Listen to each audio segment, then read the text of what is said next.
Hey, everybody, this is Alice with Creative Startups, and delighted to have you with us today for Making the Case.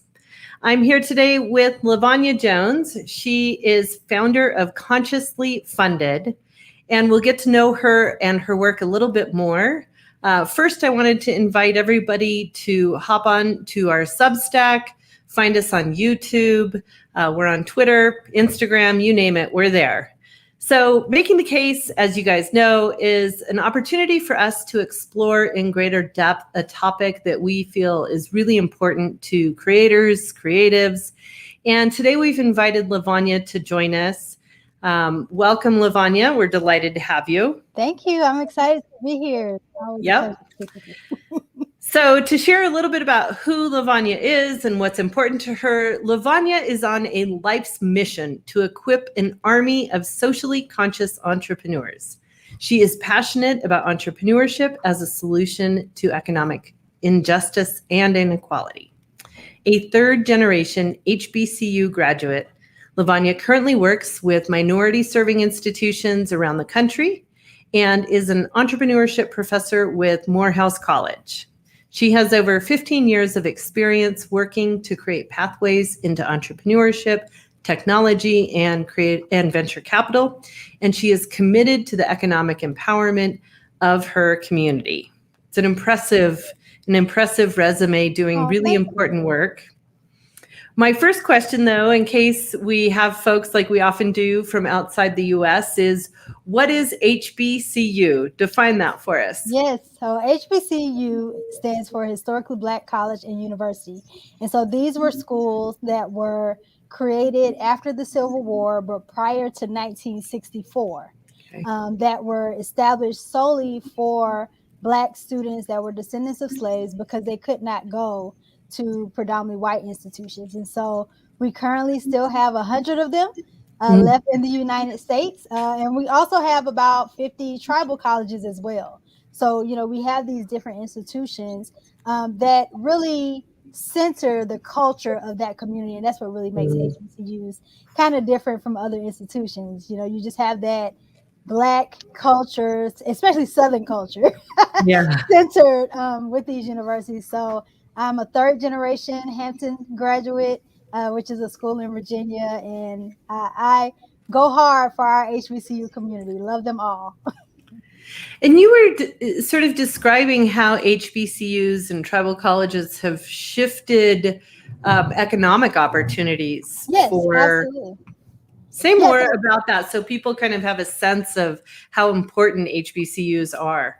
Yeah, so, you know, after the Civil War, there wasn't much opportunity, you know, for those who were descendants of slavery. And so it was HBCUs that created the Black middle class. Many of your early civil rights leaders all graduated from HBCUs. Your doctors, your lawyers, even today, HBCUs still today create 80% of doctors, about 50% of lawyers. Yes. So the Black middle class, Black upper class, most of those people have graduated from an HBCU. And so they are very important to the economic viability of the Black community and even the communities that they surround. You know, most of the students that go to a HBCU, many of them are first generation college students. I've had students that came from very severe poverty and, you know, left Morehouse College making $80,000 a year, you know, which is, you know, it's unheard of at many institutions. And so HBCUs and tribal college, many of your early Indigenous civil rights leaders, and as a matter of fact, the very first Indigenous doctor in the United States to receive their MD degree graduated from Hampton University, my school. There was a period of time that Hampton University educated Native American students as well. So the very first medical doctor came from Hampton. Yes. And correct me if I'm wrong, but it seems like HBCUs and tribal colleges in the last decade or so have started to turn attention to entrepreneurship and building out business capacity. Yes, because initially many of our institutions had more of a liberal arts or even trades education. Even Hampton, you know, the very first curriculum was a lot of trades like welding and things like that. But we've always graduated entrepreneurs since the beginning of these schools. institution. And so schools are now starting to see the importance of being the place that students receive that education on how to properly build your business, because many, again, of our students, as well as not only being first generation college students, many of our students are coming from what we call innovation deserts, where they don't have the same exposure as someone going to a Harvard or Stanford, and those type of things. And so HBCUs and tribal colleges are starting to center that knowledge that we have to be the ones not only to create the businesses that will provide jobs for our community, but also create the investors that will fund the businesses in our community. Which brings us to the heart of what we're talking about today, which is it's interesting you say innovation desert. Someone mentioned to me, that food deserts is sort of offensive if you live in New Mexico and you love deserts. And that really deserts are healthy ecosystems. They just don't have a lot of water. And that food apartheid systems was a more accurate. And so the minute you said innovation desert, I thought innovation apartheid systems is maybe more. And it's all part and parcel of the conversation today around a complete lack of investment from venture capital, banking, and other, let's say, traditional forms of financing innovation. So you and I connected early on a couple of months ago about that, and we just really hit it off on how important this topic is. Yes. Why does this lack of financing for innovative ventures funded by Black, Indigenous, people of color, why is this such an important problem that Americans have to get after? Yeah, so I'll start at the macro level. We know that 1% of Black businesses get funding, 1% of investors are Black. And so that impacts us because, one, we need more entrepreneurs creating jobs. I read a report that globally, we need 9 million more entrepreneurs for the amount of people that will need jobs globally as the population grows, particularly in the United States. The racial injustice we see in financing, and especially in the investment industry, costs our economy $300 billion every year. 300 billion. Billion. And it costs us 9 million jobs. So those are jobs that are needed in the workforce. And even today, we're seeing literally this week, we may add another 6 million people to our homeless population with our already large homeless population, because they're not jobs. People don't have income. And oftentimes it is Black businesses that are providing jobs to Black people in the community. And when everyone in an economy can't contribute, that economy suffers. If we have a weak economy as a country, that's a security issue. That's a national security issue. So when everyone can't contribute, it affects us on an economic level. It affects us on a national security level. And we have to tackle that if we want to have a thriving economy. I'm not necessarily one of those ones, if we want to dominate the world, but if we just want to have a thriving economy, where all of our people are contributing to the economy and doing well, we have to address that issue. We still have, even with the current business we have, without just even race involved, we have 22 million businesses that are making less than $80,000 in their business. Like, you can't survive like that. That doesn't create any jobs. You can't even pay your bills. Right. That's not enough. That's right. You're not. So, when we just look at the numbers and how it positions us, it makes us have a weak economy. And we can't have a thriving nation without a thriving economy. We just cannot. That's right. Yeah. Beautifully said. Beautifully said. So if anybody doubts how important it is, I'll just give them your email and you can straighten them out easily that way. But it does strike me that right now is an especially opportune time to shift gears on this. Recent HBR Harvard Business Review article, the data indicate that 17% of Black women, that's practically 1 in 5, of Black women are starting or running a new business, whereas only 15% for white men, 10% for white women. So at this point, the recovery is being led by Black women, and they're still not getting the capital they need. And I would argue being understood, like they are not yet viewed or understood as a part of the entrepreneurship community. Yes, no, not at all. There are not, a lot of, when you look at entrepreneurial communities, when you look at accelerators, incubators, membership communities, it's still dominated by men, particularly white men. Even in spaces that are for Black people, they're still dominated by Black men, which, so there's just not a lot of resources. There have been reports that there are even not a lot of mentors, where a lot male entrepreneurs get a lot more mentoring for their businesses. Black women don't get as much mentoring even for their businesses. So, there's the finance issue, there's a mentoring issue with women. And then we've seen recently, with all the commitments companies made last year during George Floyd, from 2020 to 2021, investing fell for women entrepreneurs, particularly Black women, 30%. It already wasn't. So you're saying that despite all of the attention focused on this issue, the amount of financing is decreasing? It has decreased, yes. Hasn't increased.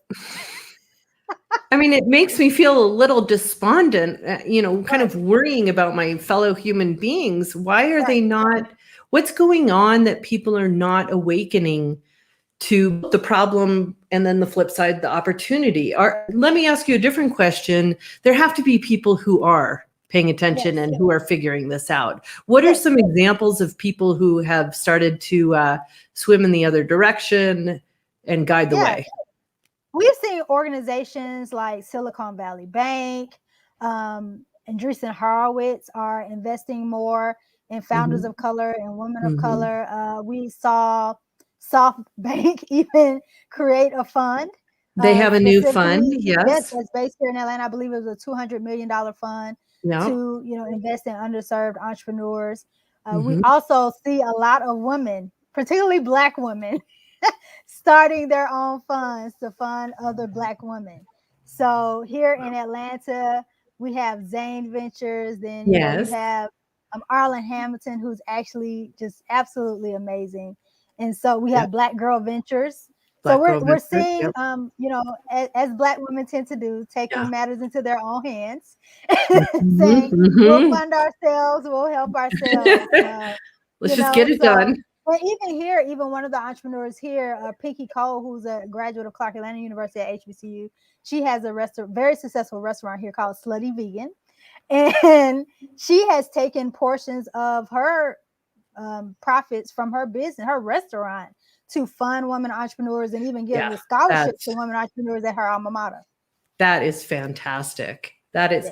And, what a brilliant way for a CEO founder, instead of just paying herself more, which is what we're seeing in so many businesses, is the disparity of pay between what, C-suite executives are earning. Instead of just paying herself more, she said, why don't I invest in other entrepreneurs?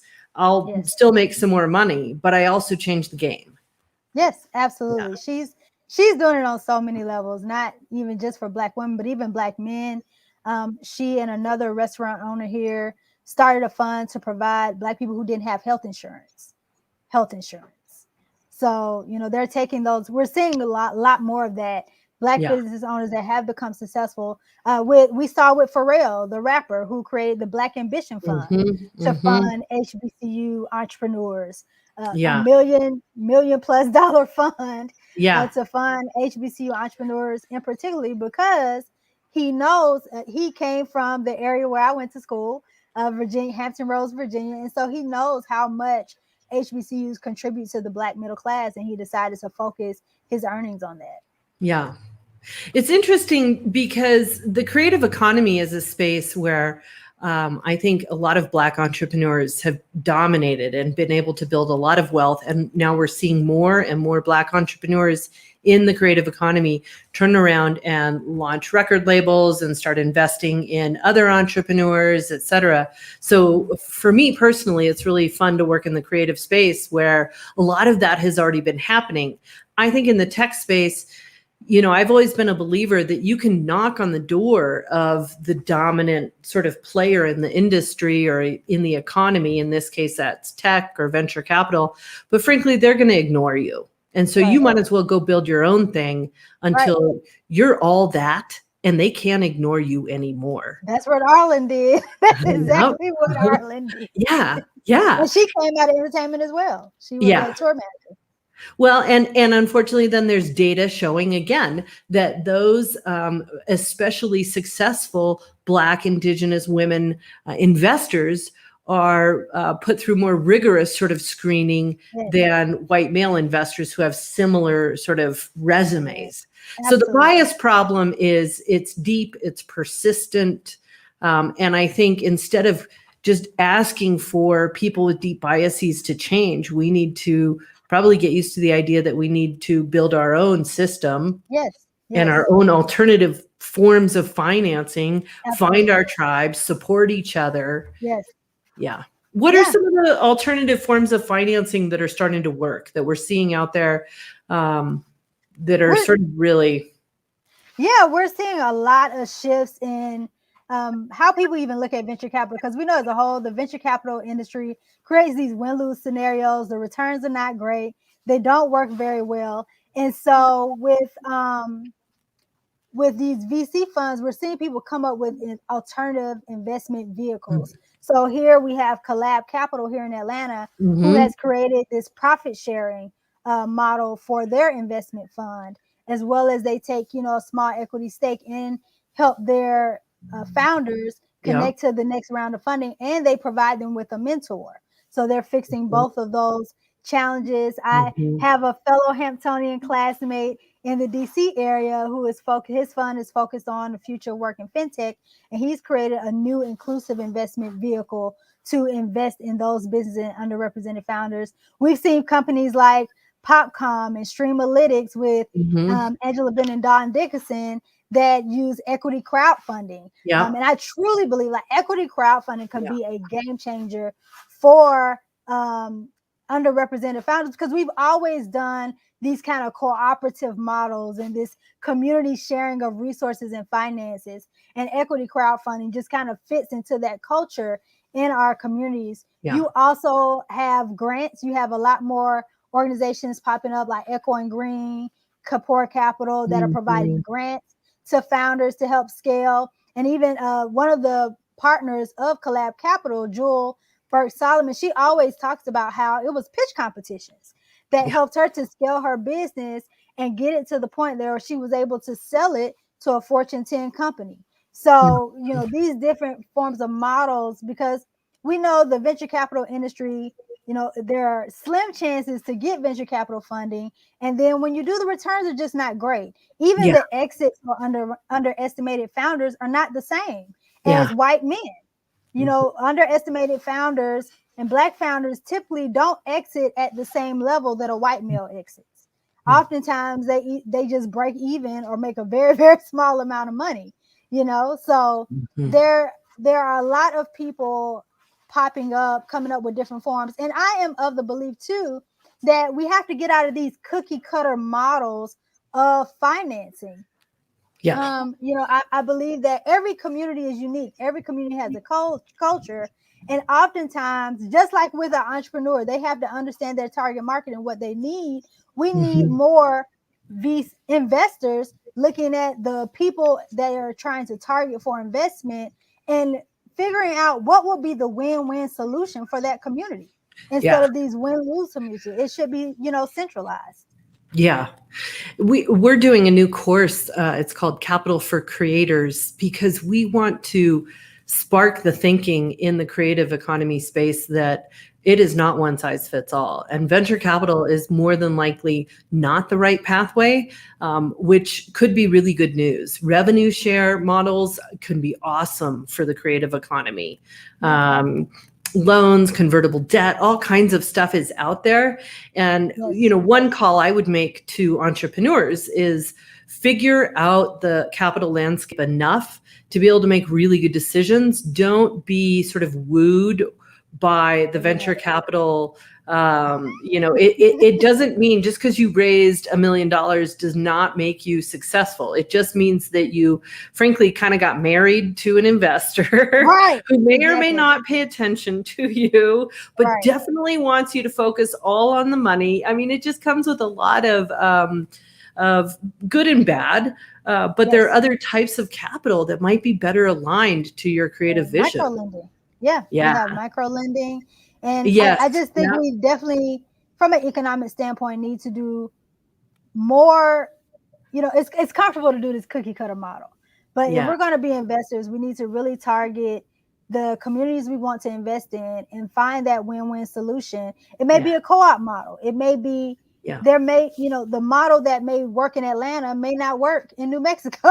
It's a completely different community. And we can't have this cookie cutter promote. And so I am encouraged by the investors that are starting funds and really doing the research on the communities that they serve and figuring out what finance model would work best for them to invest in those companies and those companies to succeed and do well. And also for that fund to make, the returns they need to continue to invest in businesses. Yep. So if you could sit down with a room full of investors who do really want to make a difference, what's one or two things they could do next week, over the next year, to start making that shift?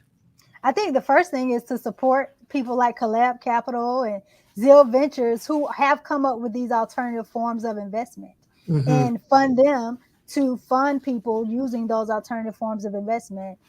Secondly, maybe in your fund, having a portion of your fund that's for grants, that are not, that's something you could do today, that's not necessarily connected to just, equity investment, but maybe there's a portion that you use for a small community to help them get to the point where they can take equity investment, but you utilize grants to do that. I know that's something that HBCU VC essentially started doing. They started off with grants to HBCU founders, and then they worked to get those businesses to the point where they can take equity financing. All right. So you have a lot of stuff going on, and I wanted to ask you, what do you have going on the rest of the summer? What's coming up on your deck? So I'm very excited with my business Consciously Funded. I am getting ready to launch the application for my Social Impact Fellowship next summer for HBCU and tribal college students. It will be focused on social impact, sustainable cities, and impact investing, and getting more HBCU and tribal college students into that pathway. Until I got into social impact, I didn't know you could have a career in social impact. I didn't even know you could get a degree in social impact. And so exposing students, because Black and Indigenous communities are often impacted first and worst by social impact issues. And we need more HBCU and tribal college students who are closest to the problem, who often are closest to the solution, to create that pipeline into those fields. And then, we are heads down. We start school at Morehouse very soon.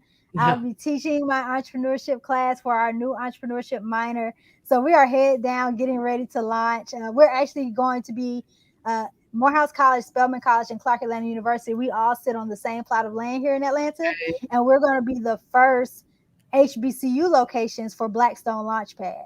So really excited to launch that and launch the new entrepreneurship minor class. And, we are heads down working with minority serving institutions across the country to connect their innovation and entrepreneurship resources, because we know that our schools are resource strapped, but oftentimes, one school may have resources at another, or, may focus on another area. So for instance, like Savannah State, that's a logistics hub. And so, we don't really focus a lot on logistics in the AUC, but when we have students that may go through our institutions that may be interested in starting business logistics, we can send them to, professors and entrepreneurs at Savannah State that maybe could help them. So really connecting the systems. We are doing a lot. Building the ecosystem. Connecting the dots. Connecting the ecosystem. Well, that's what really creates that sort of vault for entrepreneurs starting a business. When I did my PhD work, I looked at how the network is really what starts a business, right? So you have an entrepreneur who is embedded in that network, and people like you building that network and building the ecosystem are really what makes it possible. Where can people find more information about the fellowship? So the application will be up on consciouslyfunded.com by the end of the month. It's not up now, but it'll be up by the end of the month at consciouslyfunded.com. So if you go to consciouslyfunded.com, follow Consciously Funded on LinkedIn, Instagram, Facebook, you will find all the information about the things we offer. And then, of course, I'll announce it on my podcast. Okay. Yeah. So reach out to Lavonya. She is one of the leading thinkers and doers around alternative finance models for lifting up Black, Indigenous, and people of color entrepreneurs and communities. And join us next time for Making the Case. We'll see you soon. Thanks so much, Lavonya. Thank you. Thank you. It's been a great conversation.